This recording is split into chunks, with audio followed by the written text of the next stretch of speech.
So it's important, just to give you a little touch of why this means so much to me. Very long time ago, my grandfather came over from Czechoslovakia, took a train from New York to Whiting, Indiana to meet a cousin. From there, he started working at Inland Steel. He was a United Steelworker, and he was a steelworker for 52 years. He worked in the blast furnace. How I learned about that just recently is I heard a joke. Why does everyone in the blast furnace go to church every Sunday? Because they know how hot hell is. That's how you know that my grandfather worked in the blast furnace. So I have history. And since the other little tidbit of history, Local 1010 was the first organization that stood next to my father to make him a state senator. When he faced a fierce machine, he was able to depend on the steelworkers to make a difference in an election. Do you see the similarities there?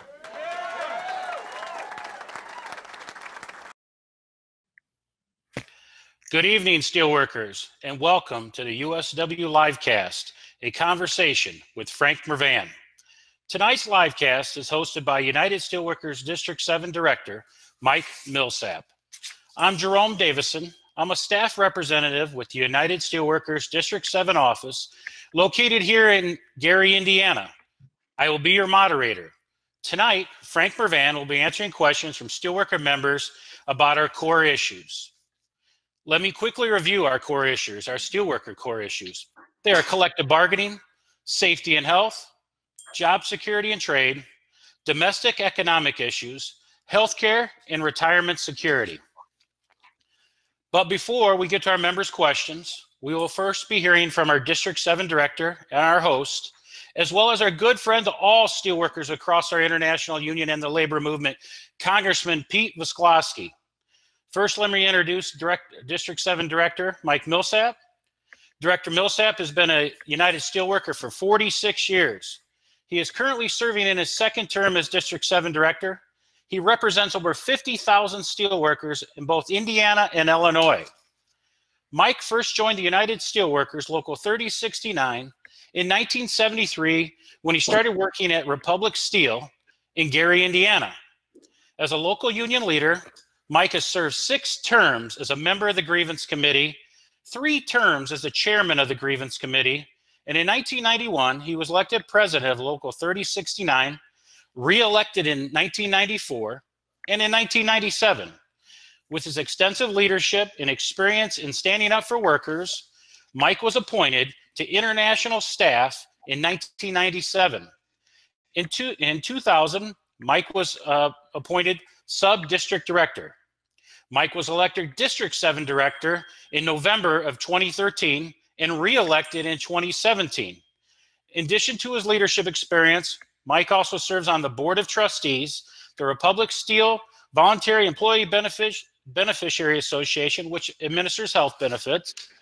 He is also on the advisory board for the Institute for Career Development, a joint labor management training committee that provides educational services for steelworkers. In 2008, then Vice President Tom Conway appointed Mike as the Secretary of the U.S. Steel Bargaining Committee. In 2019, Mike was appointed Chairman of the U.S. Steel Bargaining Committee. He was also recently appointed as Chairman of the Republic Steel Bargaining Committee, Chairman of the Titan Tire Bargaining Committee, Chairman of the Alcoa Bargaining Committee, and a trustee for the Dana Viba. If you can't tell by Mike's bio, he is a wealth of knowledge and experience. And as a leader in the labor movement, Mike is sought after for his solid advice and his steady leadership. But the one thing that Mike is most proud of is his 4 children and 23 grandchildren. And with that, I give you Director Mike Millsap. Thank you, Jerome. And welcome, brothers and sisters, to the USW Livecast. Among the everyday work that our union does, we've had 2 major issues to deal with this year, in District 7 that we're forced to deal with. The first one I will talk about now, the other one I'll talk about later. The first major issue was the announcement by Congressman Pete Visclosky that he would not seek re-election for being the congressman of the Indiana 1st Congressional District. To say the least, this was a shocker for us. We just never figured he would ever leave us or retire. After all, he's been with us for the last 35 years. Congressman Visclosky stood up for working men and women and family values, including the best education for our children. He always stood up what was best for Northwest Indiana. He understood that in order to stand up for all of Indiana's 1st Congressional District, you had to have major industries that would create jobs for the communities. He understood the importance of having the steel industry in Northwest Indiana. He understood that Northwest Indiana needed to have good paying jobs. He understood that the employees deserved good, affordable health care and pensions. He understood the employees deserved a safe workplace. He understood that it took unions to provide the need of the employees. The District 7 leadership and membership of the USW is not afraid to take on any fight or tackle any issue. But I have to tell you, when we heard of the news that our friend has decided to retire, my heart dropped. And I remember looking at Jerome Davison and saying, what the hell are we going to do now? Yes, you did. He was the only Indiana 1st Congressional District congressman that we knew. He was at every rally, came to every picket line, showed up as many gates as he can, not to campaign, but just to shake hands and let people know who he was. He called every so often just to see how you're doing, checking in and give you a little report of what's happening. He showed up, I think, everyone I've been at for all these years, at the Lowell Labor Day Parade with all organized labor. He walked with labor at the 4th of July parades. Where there was labor, there was Pete. Voters and non-voters know Congressman Visclosky. And they all respect him. And they called him Pete, not because of his position, but because he was our friend, their friend. They knew that Pete had their back. They knew that they could depend on their friend. In discussions with Jerome Davison, my rapid response coordinator, we recognized that this election was important to the USW, and we needed to take extra steps to make damn sure that we get the right candidate for us to support. We knew that we probably could not find another Pete, but we had to have somebody that had the same beliefs as Pete, somebody that has the same commitment as Pete, somebody that is dedicated to provide the needs of the Indiana 1st Congressional District, and most of all, somebody that was not about himself or herself, but somebody that would be there for us. I and Jerome interviewed every announced candidate that asked for our support to fill this open seat. And at the end of this interview, we invited each of them to attend a second interview with the panel made up of every local union president or their designee and SOAR in the Indiana 1st Congressional District. I think we interviewed a total of 14 candidates. And when we were all done, all the local union leadership, Jerome and myself, were in agreement that the candidate that met our needs was Frank Mrvan. Frank was real. He spoke from his heart. He knew our needs. He understood the need for industries in Northwest Indiana. He understood the importance of fair trade. He knew the impact that unfair trade was causing the industries, and especially in steel. His knowledge was far better than any other candidate. District 7 leadership is proud of their endorsement of Frank Mrvan. And you will hear from Frank in a few minutes. I first want to announce our next speaker. Notice I said announce because our friend needs no more introduction. I give you our Indiana 1st District Congressman of 18 terms for the past 35 years, Pete Visclosky. Thank you, Mike. Thank you very much. Just a couple of things at the very start. One, thank you for your kind words. I appreciate the fact that you also mentioned Tom Conway, and I think all of us as steelworkers have to be very proud that the international president is from District 7. And I'm also looking at some of the participants here tonight at the live cast and recognize each one of us has a different job. Each one of us has a different responsibility. But yes, we are all friends, and our same goal is to make sure that the dignity of work is recognized as far as safety in the workplace, as far as wages, how people are treated. And each of us in our own way are collectively fighting for that. Everyone is different. I'm different than my mentor, Adam Benjamin Jr. Frank is different from me.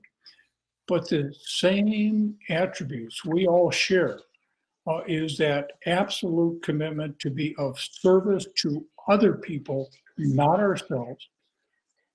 Frank wants to leave the world a better place. He absolutely believes in the dignity of work.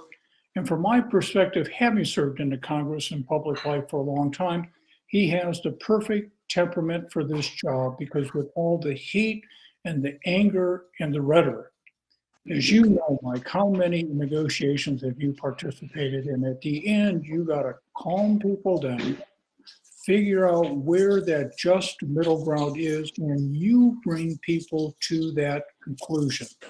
Is that type of temperament, is that type of collegial approach that Frank is going to bring to put forth in the future all of our collected values. I do want to hear him, I do want to hear the questions and response, but I would be remiss if I did not also emphasize each one of our responsibilities to now vote. Today was the last day you could apply for an absentee ballot, so that is now off the table. But we have less than 2 weeks to do. For any of you, your family members, your friends, your acquaintances, your fellow sisters and brothers in the union, if they have applied for an absentee ballot and some time has passed and they don't have it yet because we're 14 days, less than 14 days out, I would suggest, and I don't want to put Frank on the spot, call Frank's campaign headquarters, find out who to call in each of the 3 counties, whether it's LaPorte, Porter, or Lake, what the number is to call and say, hey, I don't have my absentee ballot and I want to vote. Remember that on May 26th, early voting starts. It's not Jerome's responsibility, it's not Eric's responsibility, it's each of our responsibility. Where is the nearest early polling place where I live? So I know where to go if I'm an absentee those 7 days before the election.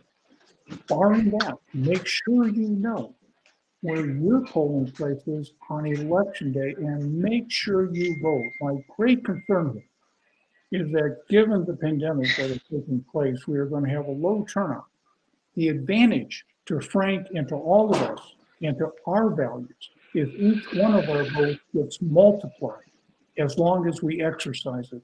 But it's an individual responsibility at this point. Each of us has to meet that responsibility and do everything they can to encourage people to vote and to vote for Frank Mrvan, because Mike, you are correct.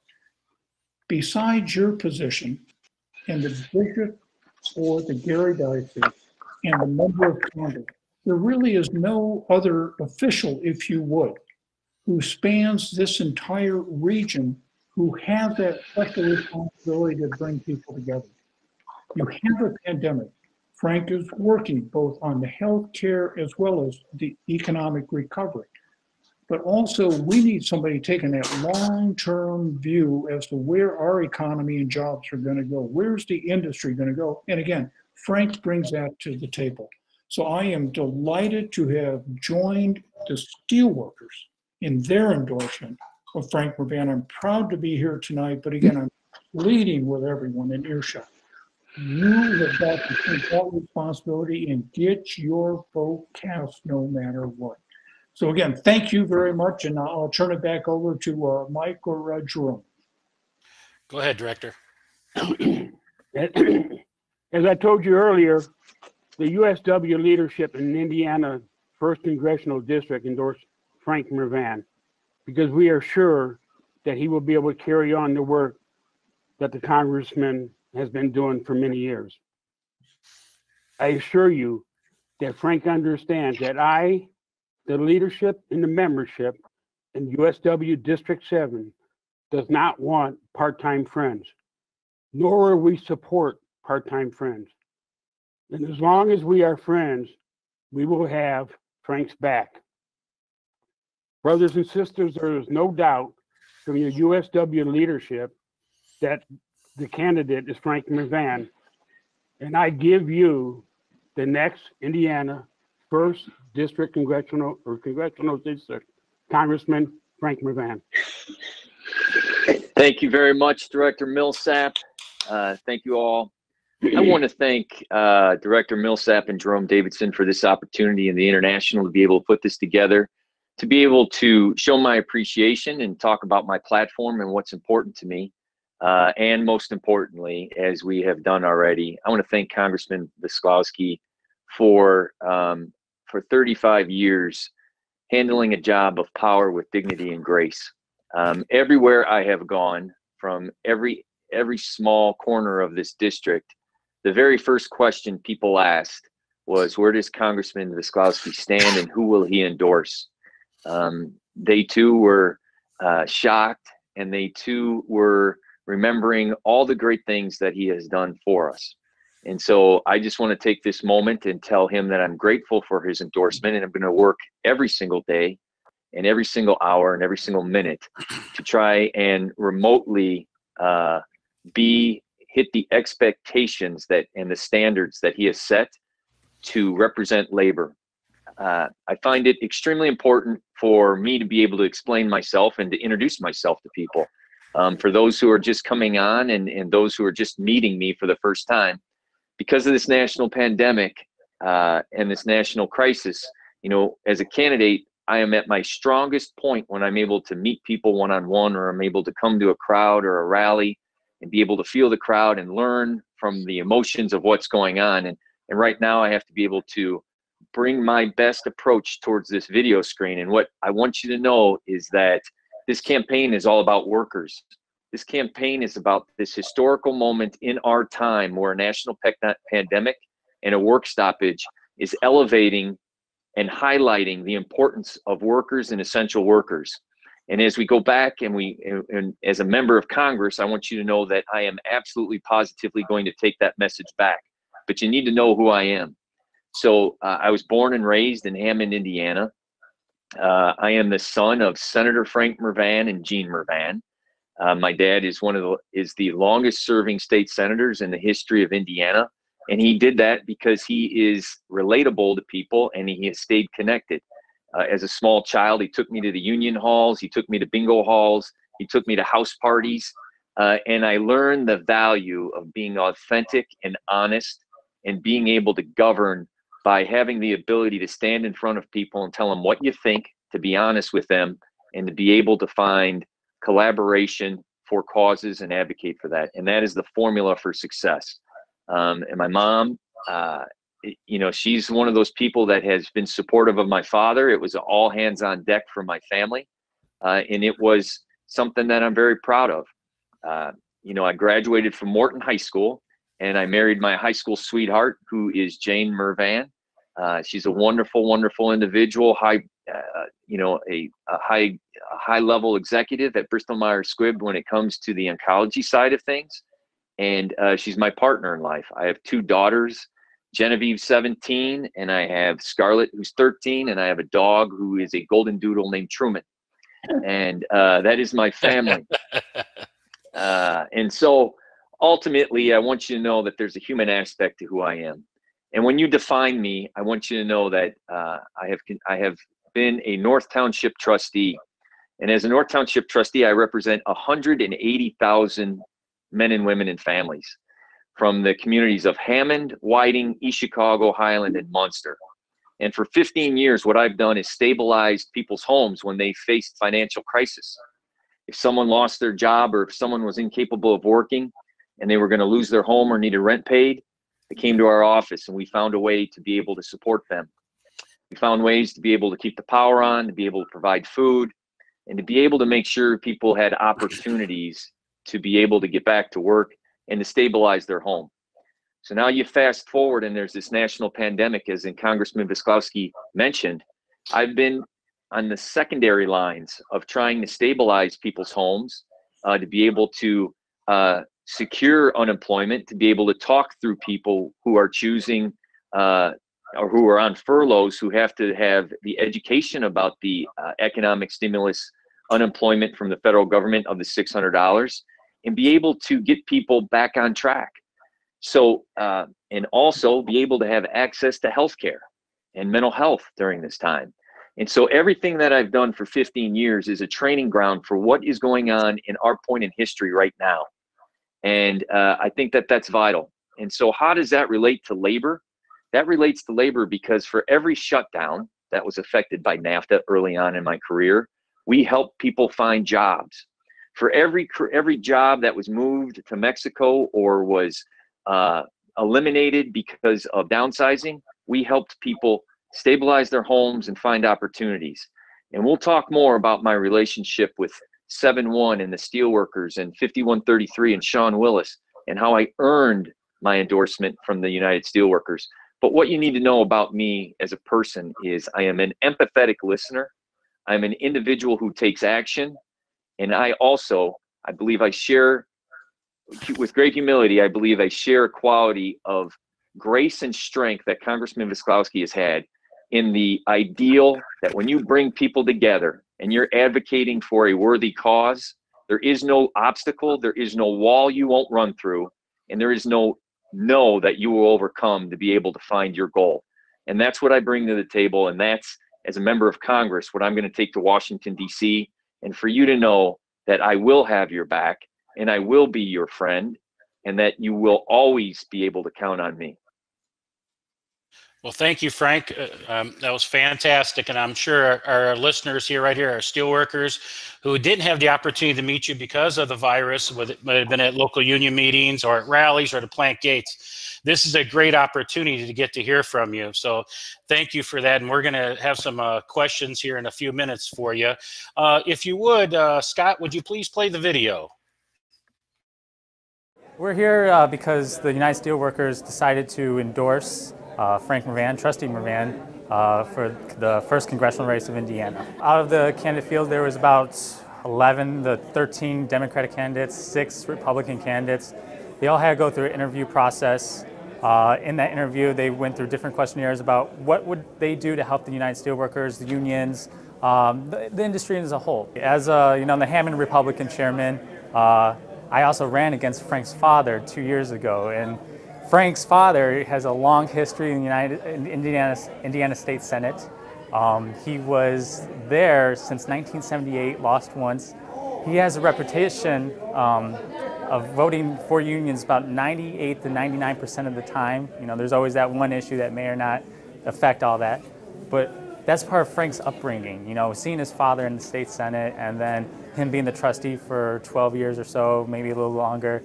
And he just has that firsthand knowledge of seeing his father, dealing with legislative issues, and always just being there for us. And it's quite remarkable to see him actually step up that role and just for the first opportunity in 36 years to have a new congressman. I believe Frank is that choice. For labor, as you pointed out, he's always at the picket lines. When we're going through negotiations, he's always there in the room. He's always on the phone call. He's always helping with as his role as trustee. He's dealing with other issues, but that sort of ties in. So a lot of veterans issues I know Frank is part of. A lot of our members are veterans. I'm a veteran myself. So he helps beyond just the scope of the unions. He helps our members and how the different causes throughout the community. If everyone...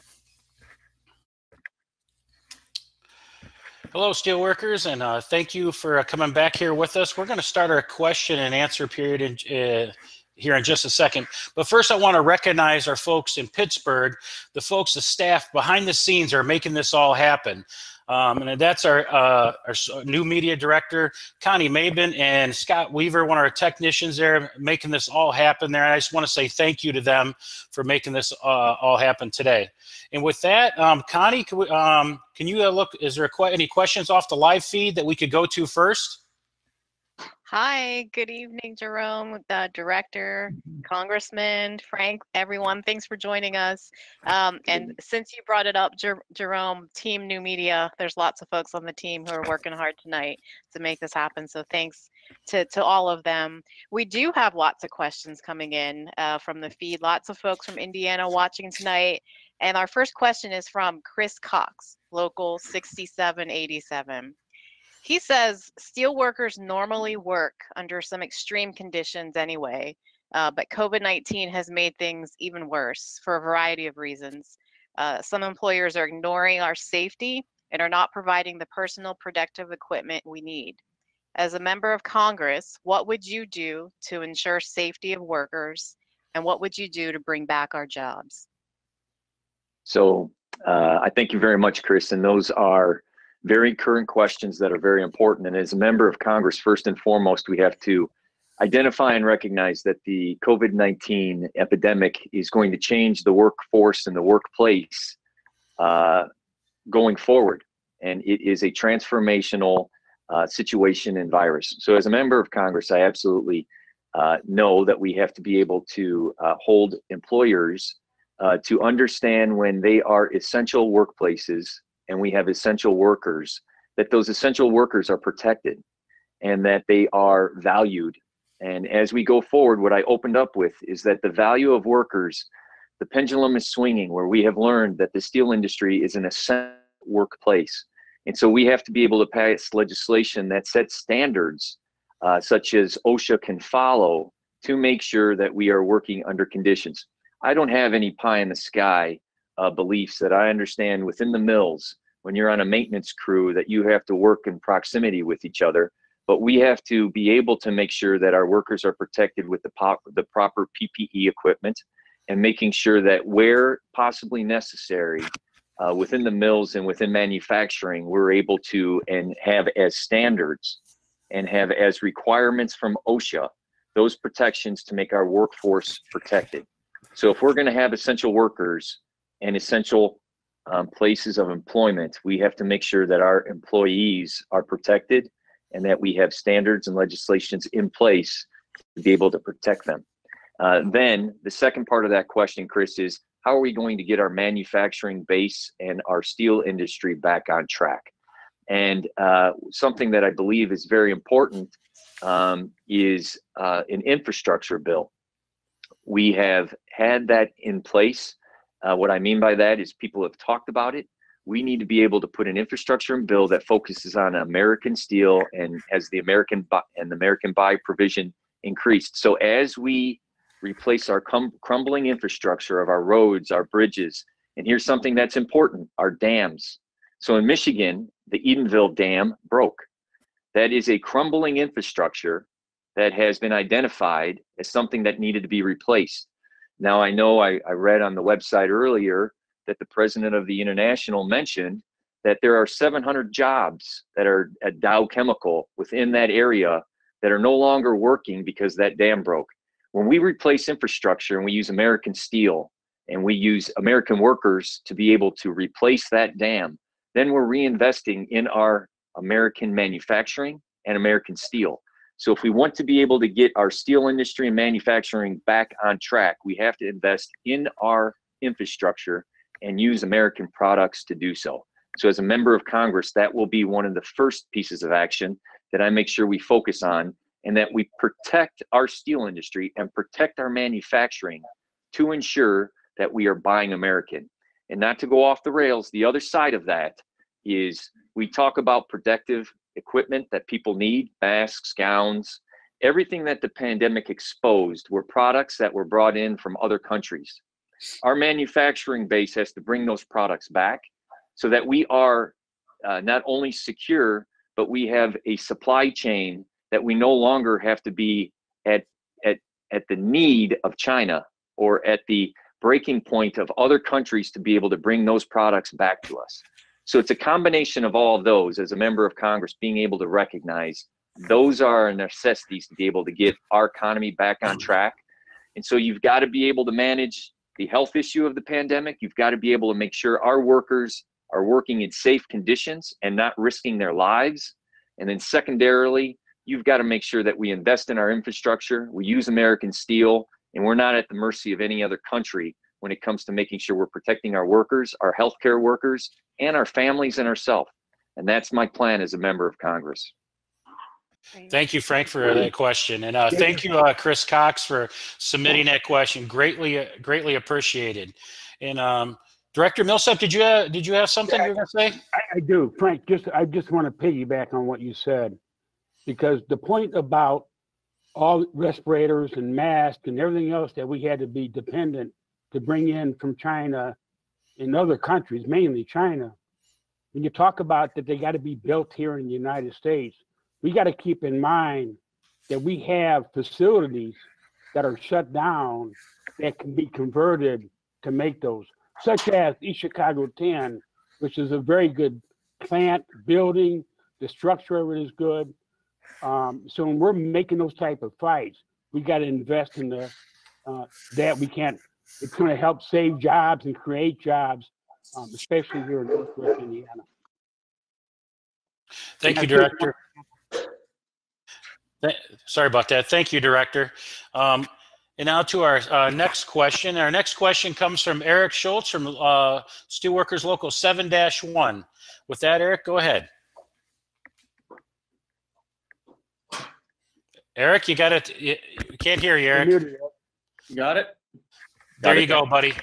On the board at Local 7-1, I've been a member there for about 10 years now. Born and raised in Griffith, Indiana, grew up in a union household.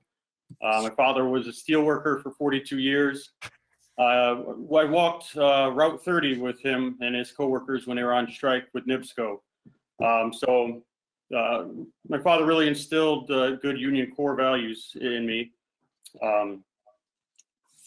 Later on, I've been inspired by the USW to get involved. I believe that it's important that we have union members involved in every level of government or friends of labor. Obviously, Congressman Visclosky has been that friend to the steelworkers and to all of labor in Northwest Indiana. When he was stepping down, we knew we had to find someone else that could be hopefully his equal. Frank Mrvan immediately came to my mind, and I have less of a question as much of a comment about Frank Mrvan. 115, our local, went out on an unfair labor practice strike against the BP refinery. It was part of a national strike. It involved rampant health and safety issues, short staffing across the industry, but it also involved going after collective bargaining rights. Immediately, when we were on strike, Frank Mrvan was the first person down to our hall. No cameras, no media, just asked us, what do you guys need? What are the core issues? What do you guys need? We let him know what we needed, and he went right to work. From day one, Frank was helping our members try to make sure that they had food on the table, that they didn't lose their homes. We had members even outside of North Township that Frank was under no obligation to help. Frank did research to help find them the help they needed in their township. Frank worked with other township trustees to try to get that assistance for our members. So from a personal perspective, I've seen Frank in action. Never once did Frank look for a newspaper reporter. Never once did Frank look for a camera. He rolled up his sleeves and he went to work for us. We had, late in our strike, we were on strike for 99 days. Very late in our strike, we had a membership meeting with several hundred of our members. And as you can imagine, late into a strike, tensions are high. Tensions are all across the board. Their emotions are across the board. Frank asked if he can come to that membership meeting and talk to our members, and he did. He stood up in front of hundreds of our members. He talked about the importance of sticking together, the importance of collective bargaining, the importance of doing what's right to fight for safety in the workplace. Frank stood tall that evening, and I personally felt like he turned that room that evening. Later on, we had a rally in Whiting. Frank was there also.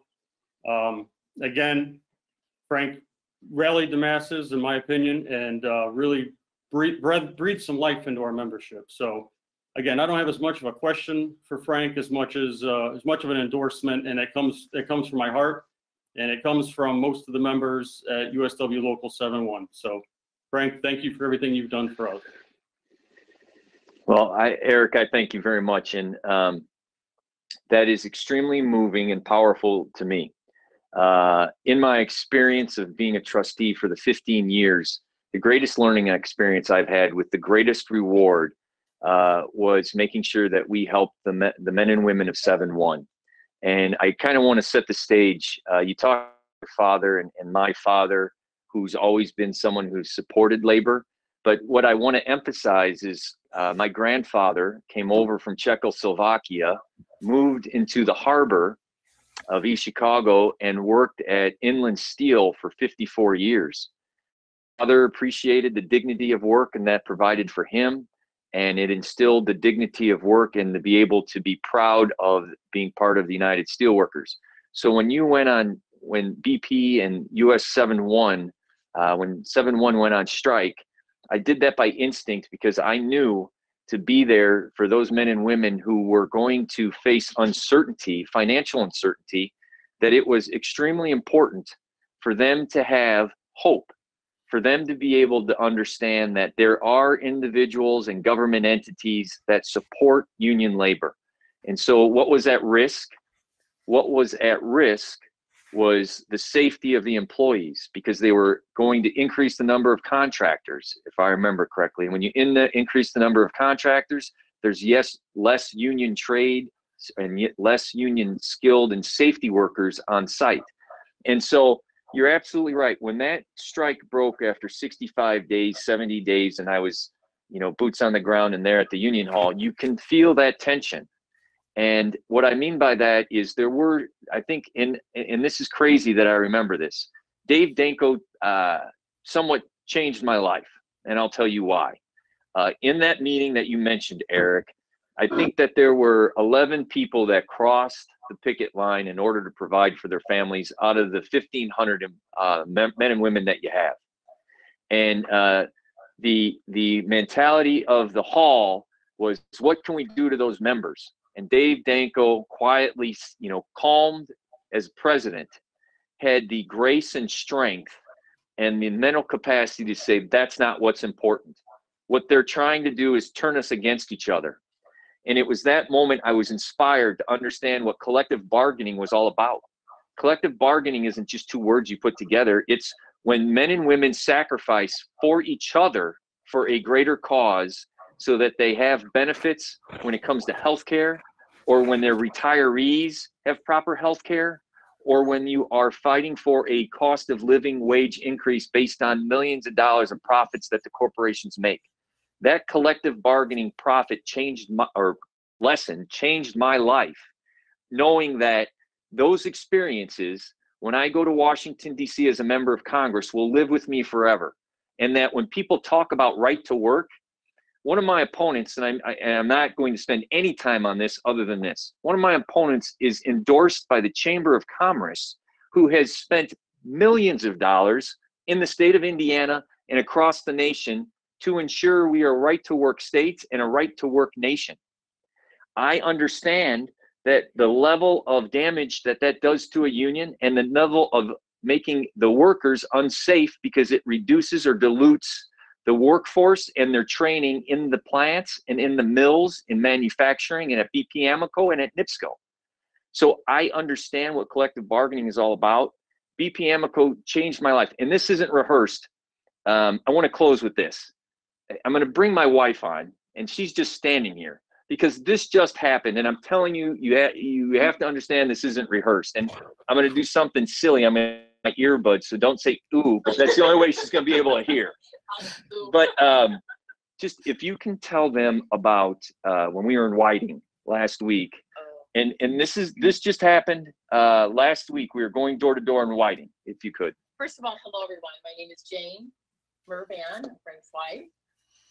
And thank you so much. Thank you for this opportunity for Frank and for our family and letting us join your families. And thank you for your support and your endorsement. We are grateful. And thank you, Representative Pete Visclosky, for being here as well. So thank you. So Frank and I were, out and about. It was one of the first days when you were allowed to go out and drop materials. And so we wanted to get into Whiting and make sure people see that we're out, we're working, we're working hard for your vote. And in taking, door hangers, just like many of you have done in the past couple of weekends, thank you for that also. We had several people stop and say different things to us. One woman had her envelope in her car and she was taking it and mailing it. And she told Frank, I feel so blessed that you're running and I feel like we're going to be able to, to really have somebody to represent us who is honest and hardworking. And she was grateful.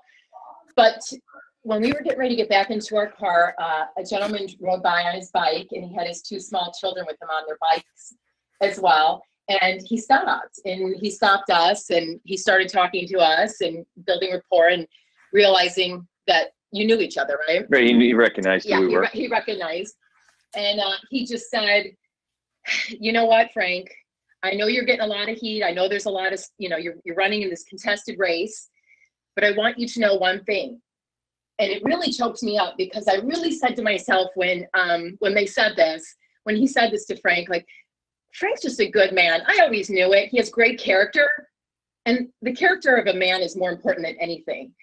And when this man standing, on their bikes with the 2 kids looked at Frank and he said, I know there's a lot of people that, you think might be not voting for you, but I'll tell you this right now. What you did for us, and it was BP, what you did for us and BP, helping my brothers and sisters when times were really challenging and there was a huge layoff, and you were able to help us and you came out there and you were boots on the ground and you serviced us and you did everything you can to make sure that we had the support that we needed. He said, people don't forget that, Frank. People do not forget that. And he said, I've got your back and many of my brothers and sisters do as well. And I'm telling my family and I'm telling my friends, because what you did for us, people don't forget that. And I mean, I had goosebumps. It was actually very moving. It was a great way to end the day of hanging hangers. So yeah, thought I'd share that with you. So that was one of our experiences that was real, that just happened. And so you mentioned that that you were grateful that I was there, Eric. I'm grateful because when you get that type of feedback and that type of genuine support in a congressional race and people believe in you and they don't forget that, I think that's what makes the difference. And that's why I'm so grateful to earn the endorsement of the Steelworkers and to earn the endorsement of Congressman Visclosky. Fantastic. And thank you for that question, Eric. I want to also, on that question there's some of the critics I've heard say is, well, that's just part of Frank's job. Frank is currently is the North Township trustee. And as Eric stated in his statement was, Frank not only worked with the folks who were citizens who live in the North Township, but he also worked across, it didn't matter what their address was. It was they were in need and they needed help. And he made sure for wherever they lived at, whether they were living over in Illinois across the state line or where they were living in LaPorte, Indiana, that he was there trying to find help for them and try to do the right things.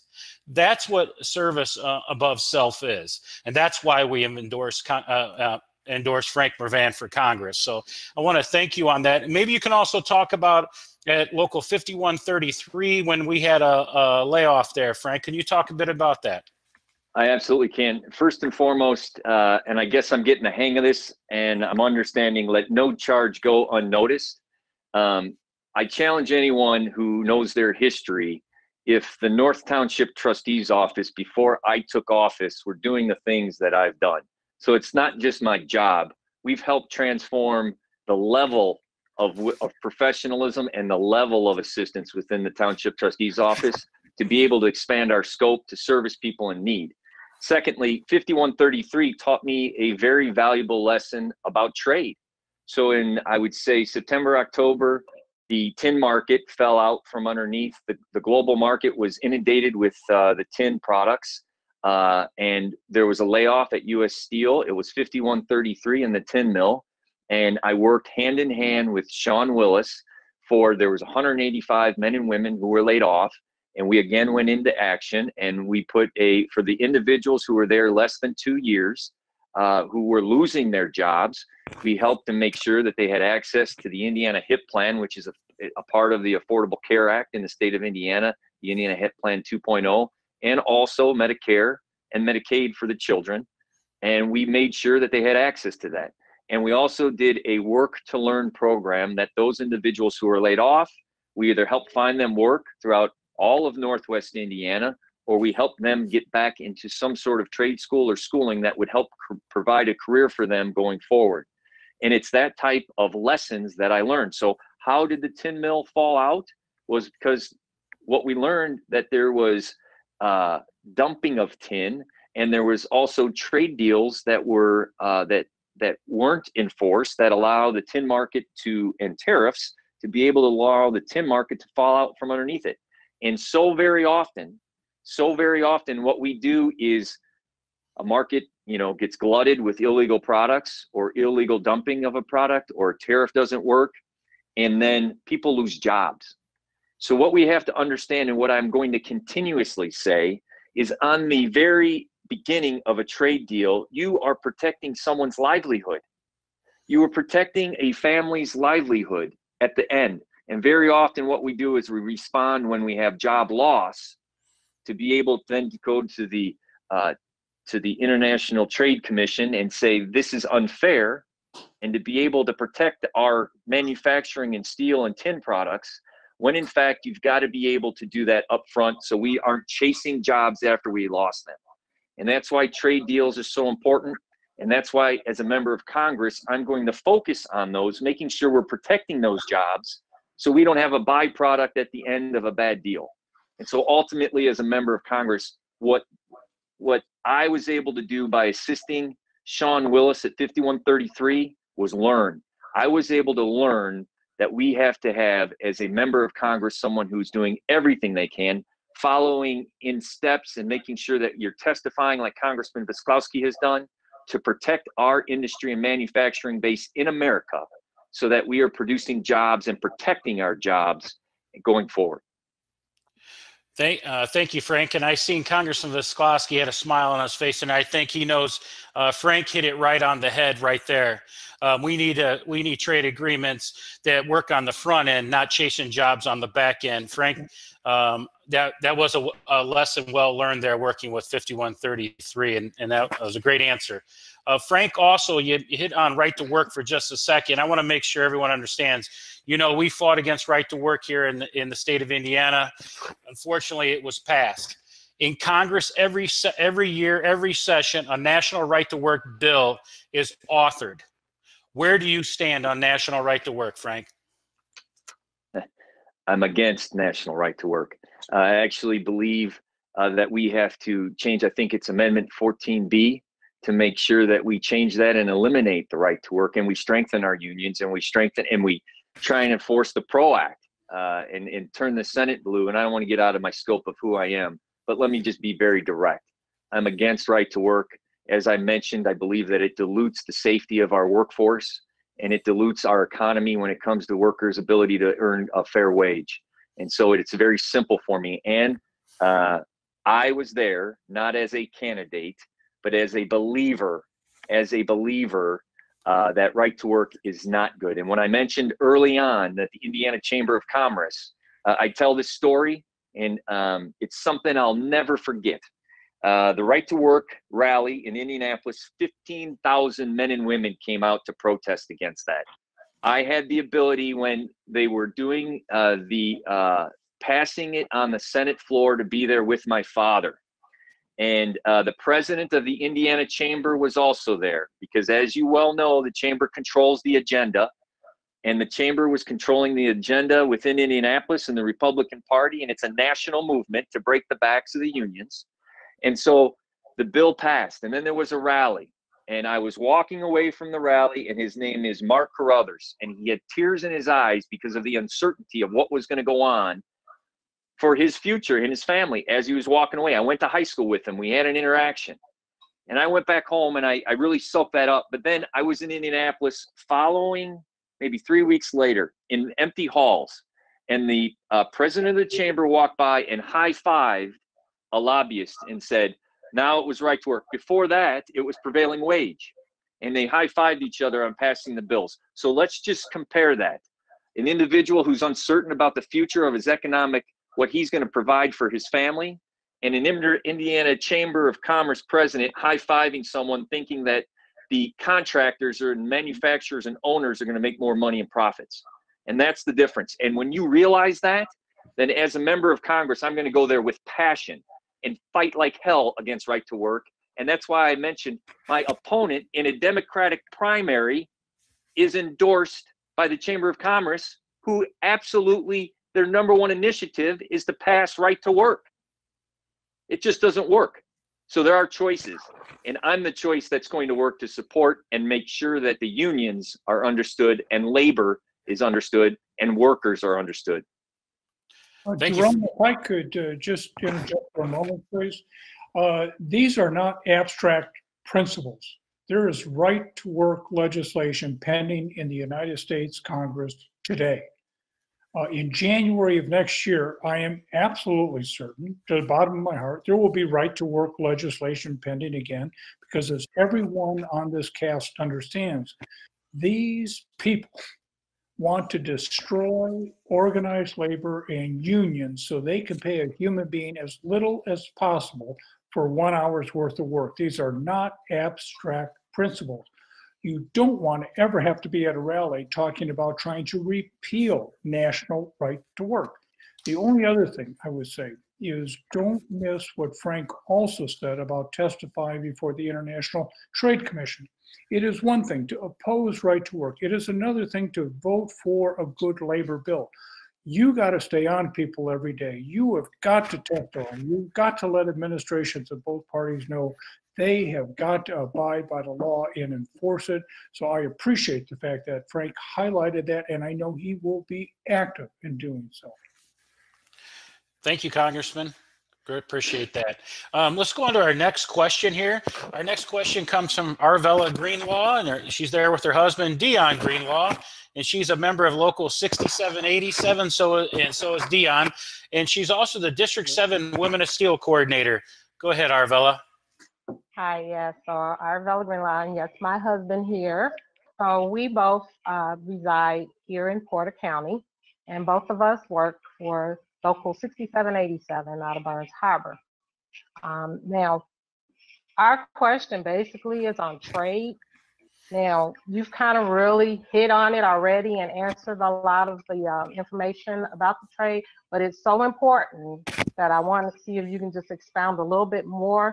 So what we specifically have a concern about is because these bad trade agreements, they're very detrimental to us as far as our job security, right? So now when our Congressman Pete Visclosky, he was always standing up for us as steel workers. He would always fight for us.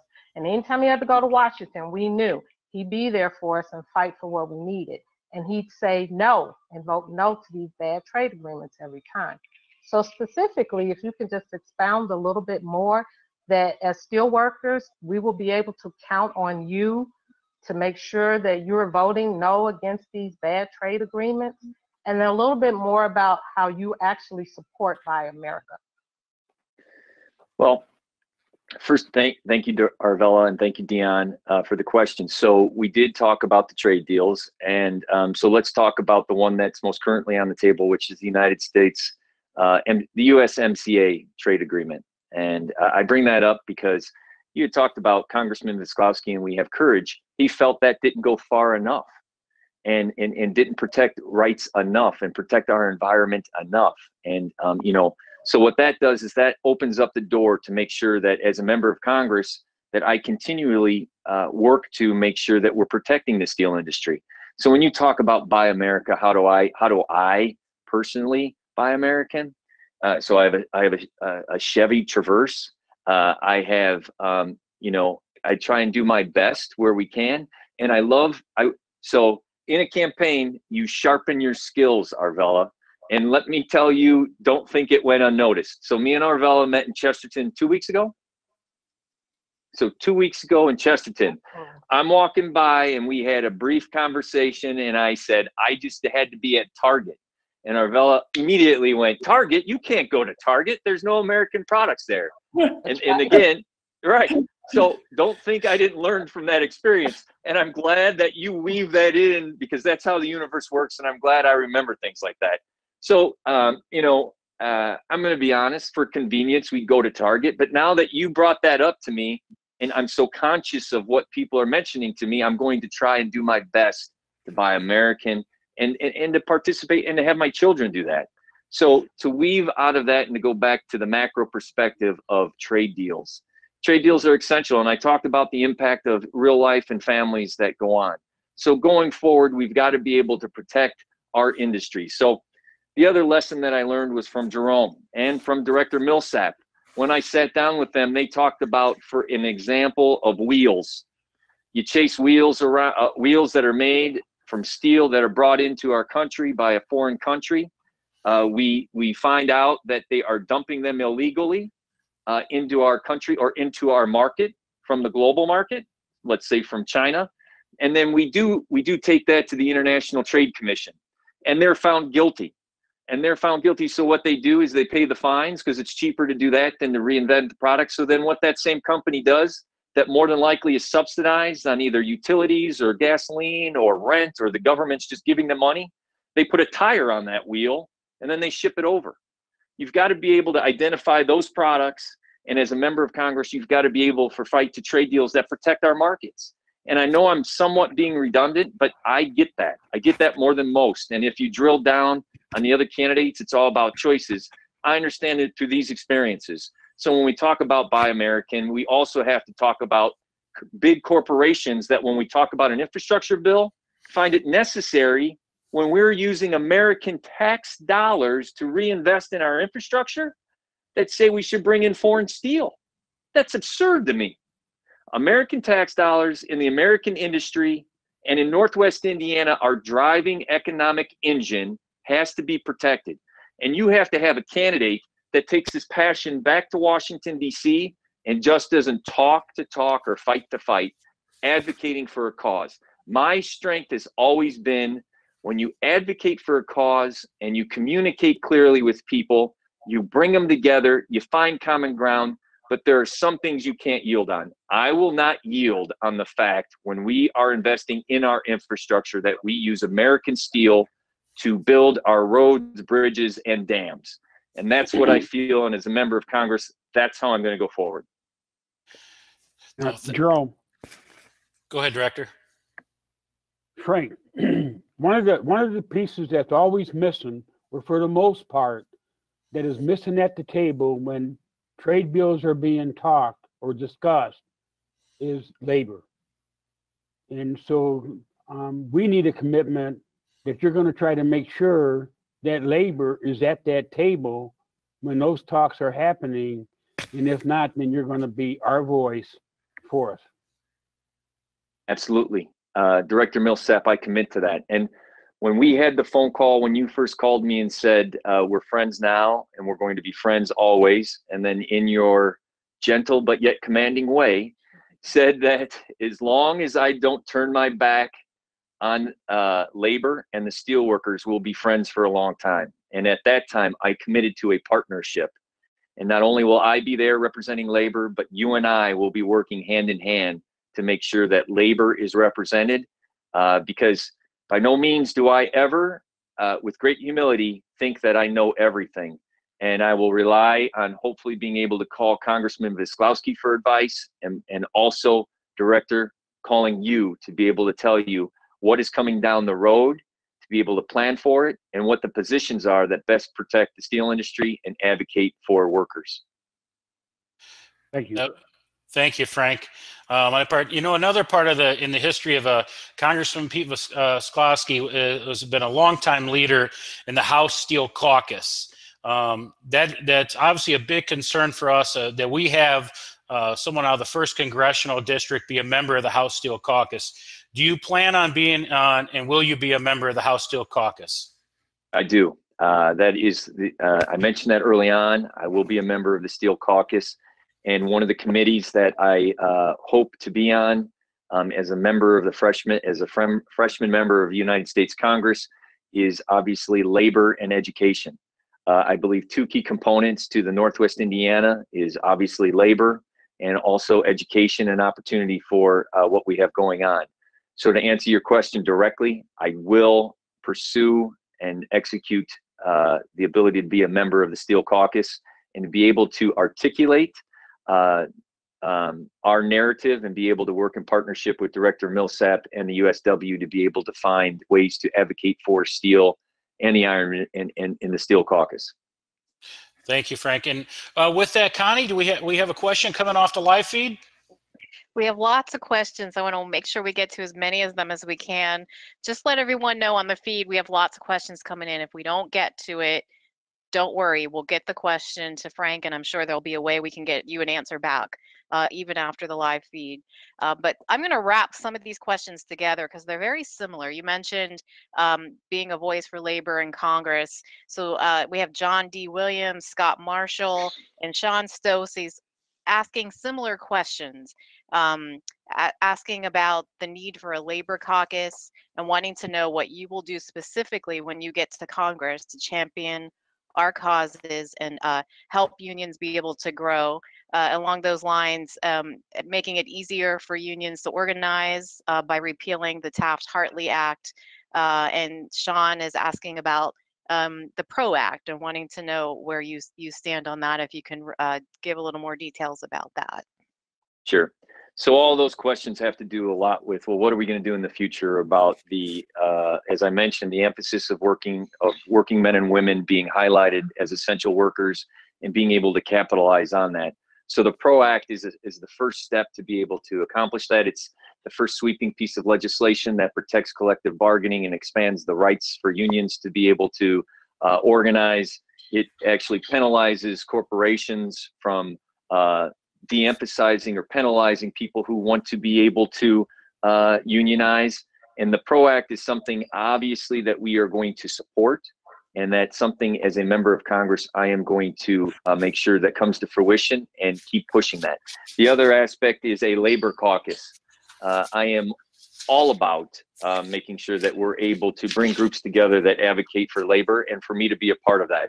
So I will not only advocate for it and help organize, but be able to do that. There are other acts that are existing, such as the Protecting Workers' Freedom of Organization Act, the PWFOA Act, and also the, you mentioned the Taft-Hartley Act and repealing that.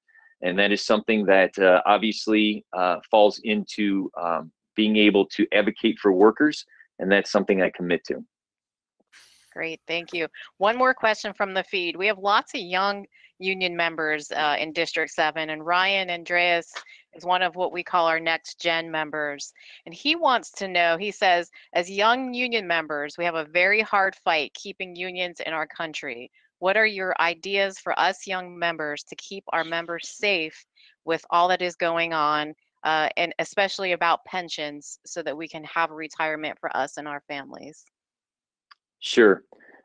So consistently throughout the United States Congress, what I have learned through this process is that there is a constant battle with multi-employee pension plans. And there is a number of pieces of legislations that are ongoing and moving throughout the process. And the number one goal that you want to be able to do, and as a member of Congress, what I will do is make sure that we protect those multi-employer pension plans and make sure that they're in place for you when you retire.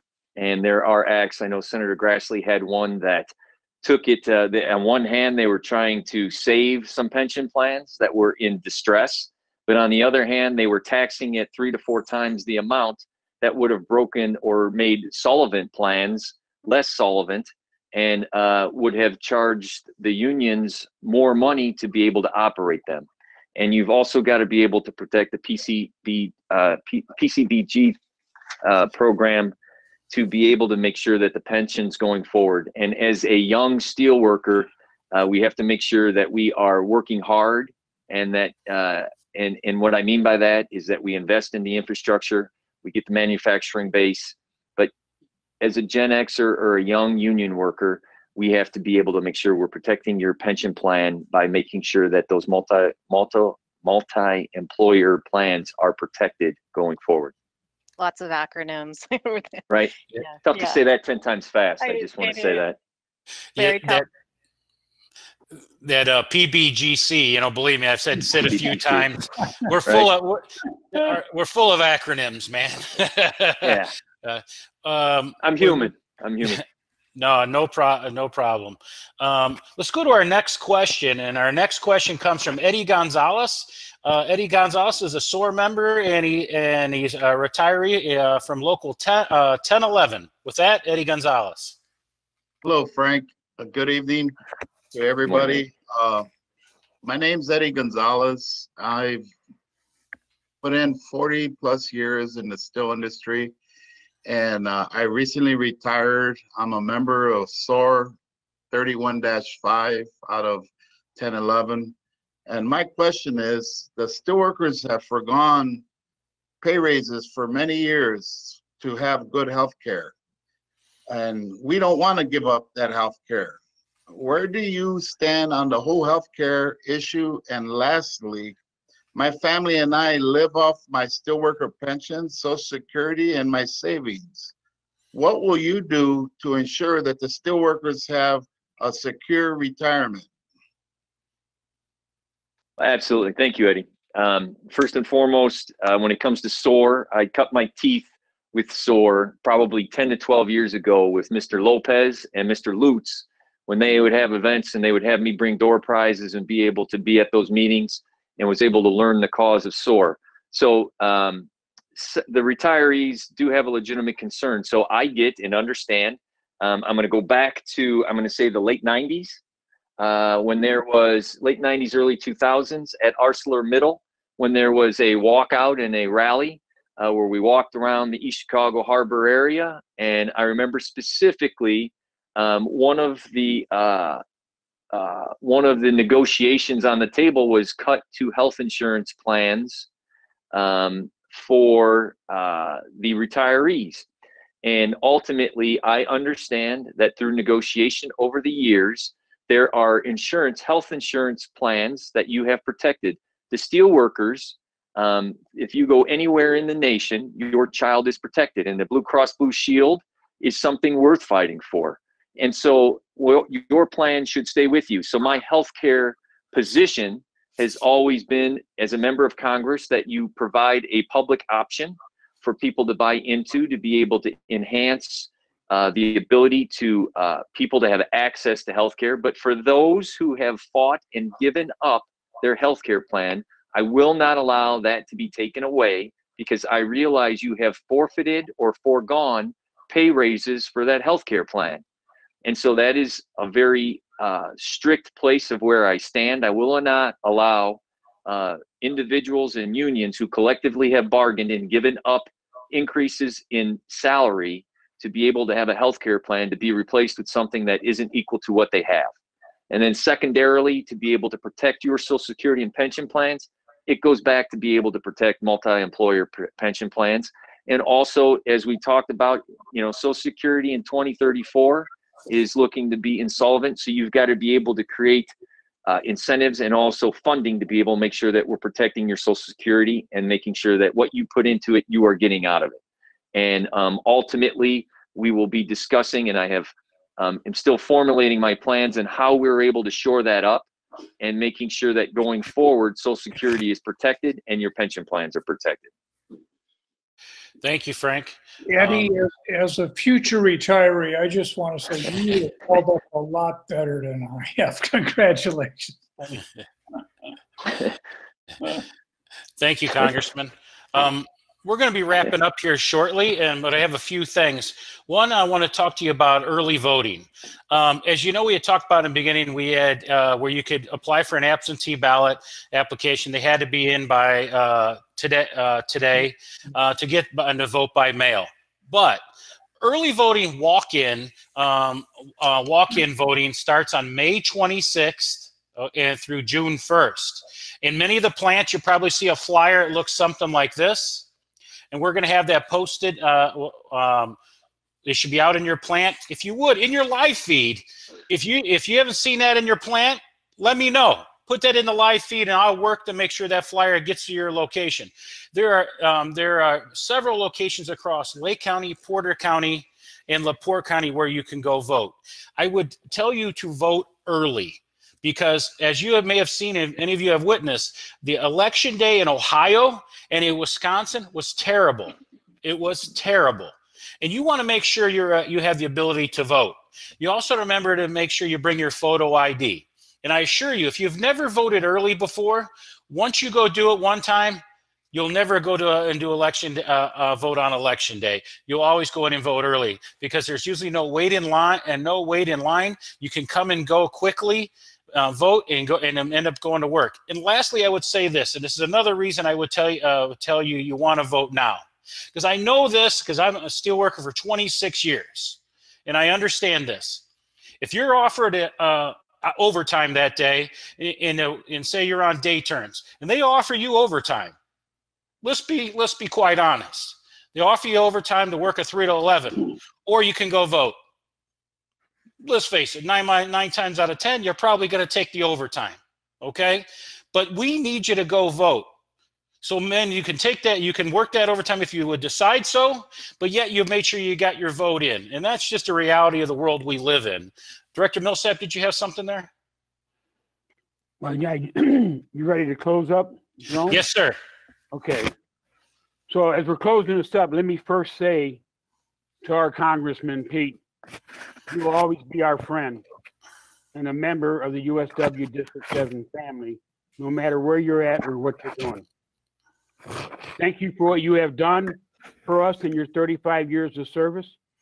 District 7 leadership and membership wishes you a healthy and a great retirement, and we will never forget you. Michael, thank you very much, and we will continue our relationship and friendship. Thank you. This is not only a unique election in Indiana's 1st Congressional District 1. It is a different type of campaigning and election, which brings us to our second major issue that we had to deal with this year, and it is COVID-19. That has turned the world upside down.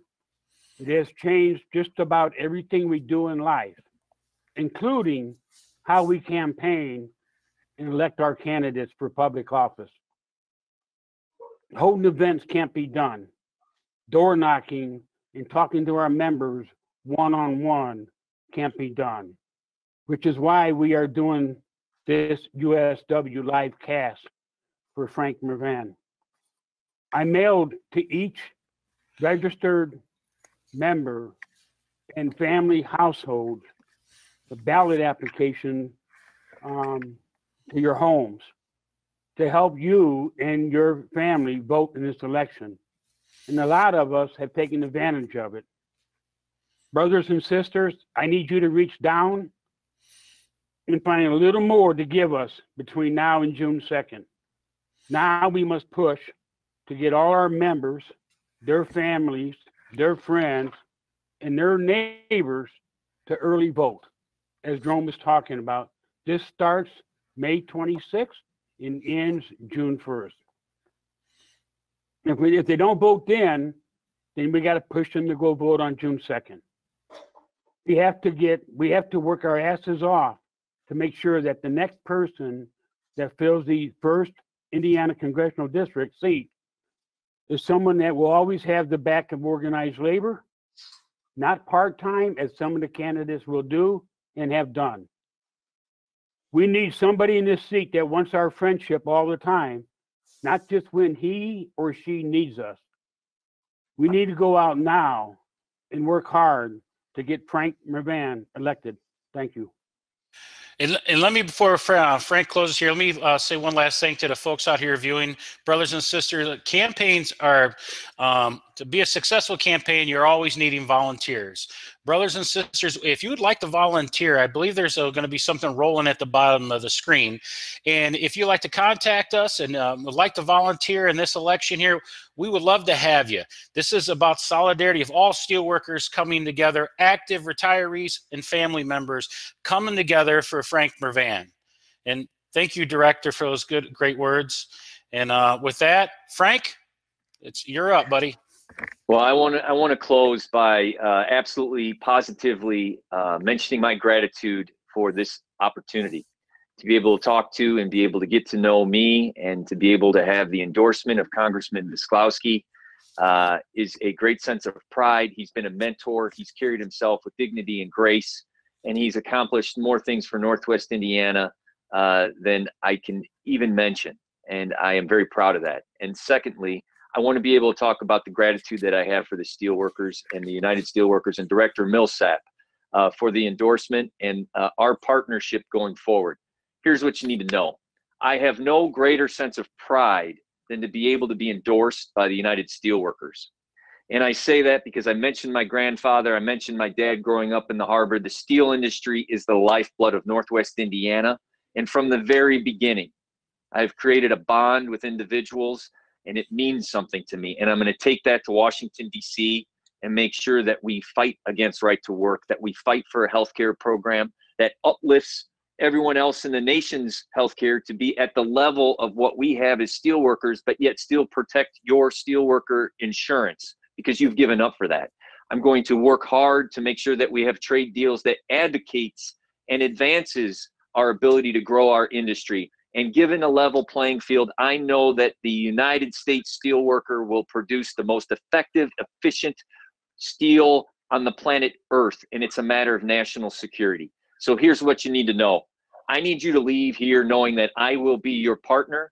I will absolutely positively partner with Director Millsap, and I will advocate for you and your cause.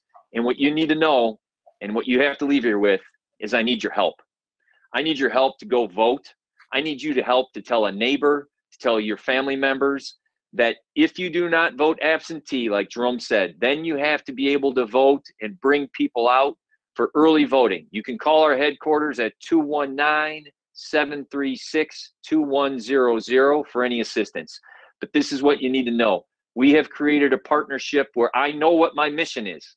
It's to be able to protect the steel industry. It's to be able to protect labor. And it's to be able to work hand in glove with the United Steelworkers to be able to promote policies that promote workers, union, and the steel industry. So my name's Frank Mrvan. I'm a candidate for U.S. Congress. I cherish endorsement.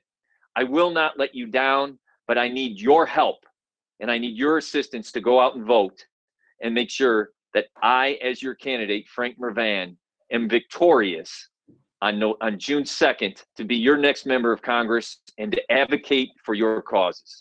And I thank you all for spending time with us. I thank you, Director Millsap. I am forever grateful to the leadership that Congressman Visclosky has given.